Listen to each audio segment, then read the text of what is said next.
অবশেষে সকল শঙ্কা কাটিয়ে বিসিবি ও পিসিবির যৌথ সভার পরে নিশ্চিত হয়েছে বাংলাদেশ পাকিস্তানের টি-20 সিরিজ। লাহোরে ২৭ মে প্রথম, ৩০ মে দ্বিতীয় ও ১ জানুয়ারি সিরিজের শেষ ম্যাচে মাঠে নামবে দুদল। আগে যে স্কেডিউল ছিল ওটা প্রায় ঈদের কাছাকাছি চলে আসছিল, কিন্তু ৩ দিন পরে যদি খেলা শুরু হয় এটা শেষ করতে কিন্তু ঈদ চলে আসবে। ঈদের দিনও খেলার প্রয়োজন হয়ে যেতে পারে সেক্ষেত্রে। সেজন্য সবকিছু বিবেচনা করে এটা করা হয়েছে যে ৩ ম্যাচের সিরিজটা করা। সম্প্রতি ভারত পাকিস্তানের সংঘাত চলাকালে পাকিস্তানে আটকে পড়েছিলেন পিএসএল খেলা নাহিদ রানা ও রিশাদ হোসেন। সেই শঙ্কা থেকেই এই সিরিজে যাচ্ছেন না নাহিদ রানা এবং তার সাথে trainer Nathan Kelly O fielding coach James payment.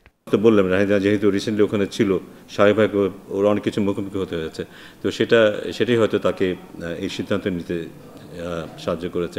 But অন্য দুজন আমরা জানি যে ওরা এই ধরনের ঘটনার মুখোমুখি হতে চায় না, এই ধরনের সিচুয়েশনে আসলে সাধারণত অ্যাভয়েড করতে চাই।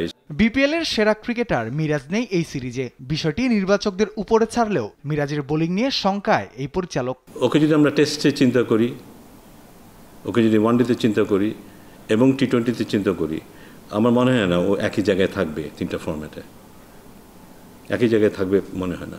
আমার মনে হয় না টি-20তে আমি ওকে যে কোনো সময় একটা বল দিতে পারবো যা বোলিং করো।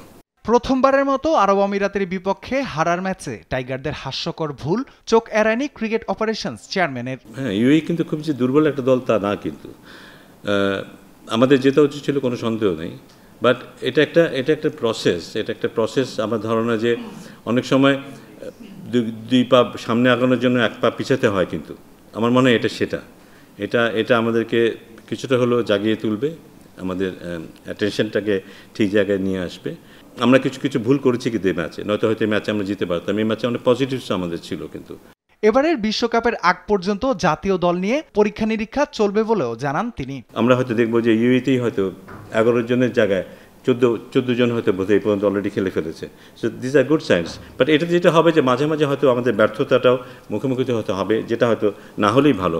বাট আমি আশা করি যে এই প্রসেসের মধ্যে দিয়ে দলটা আরও ভালো করবে, আরও সাহসী হবে, আরও খেলাটা বুঝতে পারবে এবং ইভেনচুয়ালি আমাদের যেটা লক্ষ্য আগামী টি-20 বিশ্বকাপে ভালো করা, সেদিকে বোধহয় আমরা ভালো করতে পারবো ব্যক্তিগতভাবে আমি বিশ্বাস করি। রাফিউল ইসলাম রাতুল, দেশ টিভি, ঢাকা।